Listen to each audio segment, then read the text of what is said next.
Bismillahirrahmanirrahim. Assalamualaikum warahmatullahi wabarakatuh. Selamat siang, salam hangat untuk kita semua. Izin memperkenalkan diri, saya Alif Husni Aikal, mahasiswa dari semester 2 jurusan Ilmu Pemerintahan kelas 2C. Di sini saya akan menjelaskan sedikit dari materi yang telah saya pelajari tentang liberalisme. Liberalisme adalah sebuah ideologi yang mengagungkan kebebasan. Ada dua macam liberalisme, yakni liberalisme klasik dan liberalisme modern. Liberalisme klasik timbul pada awal abad ke-16, sedangkan liberalisme modern muncul sejak abad ke-20. Namun, bukan berarti setelah ada liberalisme modern, liberalisme klasik akan hilang begitu saja dan tergantikan oleh liberalisme modern. Karena hingga kini nilai-nilai dari liberalisme klasik itu masih ada. Liberalisme modern tidak mengubah hal-hal yang mendasar, hanya mengubah hal-hal lainnya. Dengan kata lain, nilai intinya atau core value tidak berubah, hanya ada tambahan-tambahan saja dari dalam versi yang baru. Jadi sesungguhnya masa liberalisme klasik itu tidak pernah berakhir. Dalam liberalisme klasik, keberadaan individu dan kebebasannya sangatlah diagungkan. Setiap individu memiliki kebebasan berpikir masing-masing yang akan menghasilkan paham baru. Ada dua paham, yakni demokrasi atau politik dan kapitalisme atau ekonomi. Meskipun begitu, bukan berarti kebebasan yang dimiliki individu itu adalah kebebasan yang mutlak, karena kebebasan itu adalah kebebasan yang harus dipertanggungjawabkan. Jadi tetap ada keteraturan di dalam ideologi ini. Atau dengan kata lain, bukan bebas yang sebebas-bebasnya. Adapun dua tokoh, yang pertama itu John Locke dan Hobbes, dalam konsep state of nature yang berbeda. Kedua tokoh ini berangkat dari sebuah konsep yang sama, yakni sebuah konsep yang dinamakan konsep negara alamiah atau yang lebih dikenal sebagai konsep state of nature.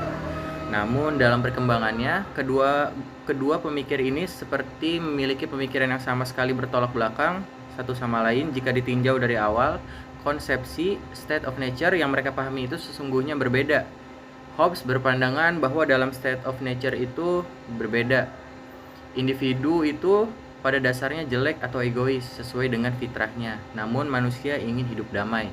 Oleh karena itu, mereka membentuk suatu masyarakat baru, suatu masyarakat politik yang terkumpul untuk membuat perjanjian demi melindungi haknya dari individu lain, di mana perjanjian ini memerlukan pihak ketiga atau penguasa. Sedangkan John Locke berpendapat bahwa individu pada state of nature itu adalah baik. Namun, karena adanya kesenjangan akibat harta dan kekayaan, maka khawatir jika hak individu akan diambil oleh orang, sehingga mereka membuat perjanjian yang diserahkan oleh penguasa sebagai pihak penengah. Namun harus ada syarat bagi penguasa, sehingga tidak seperti membeli kucing dalam karung. Sehingga mereka memiliki bentuk akhir dari sebuah penguasa atau pihak ketiga atau negara, di mana Hobbes berpendapat akan timbul negara monarki absolut, sedangkan Locke monarki konstitusional. Bertolak dari kesemua hal tersebut, kedua pemikir ini sama-sama menyumbangkan pemikiran mereka dalam konsepsi individualisme. Inti dari terbentuknya negara menurut Hobbes adalah demi kepentingan umum. Meskipun baik atau tidaknya negara itu ke depannya tergantung pemimpin negara tersebut. Sedangkan Locke berpendapat keberadaan negara itu akan dibatasi oleh individu sehingga kekuasaan negara menjadi terbatas hanya sebagai penjaga malam, atau hanya bertindak sebagai penetralisasi politik.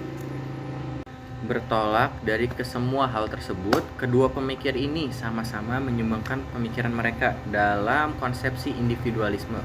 Inti dari terbentuknya negara menurut Hobbes adalah demi kepentingan umum. Meskipun baik atau tidaknya negara itu ke depannya tergantung pemimpin negara tersebut.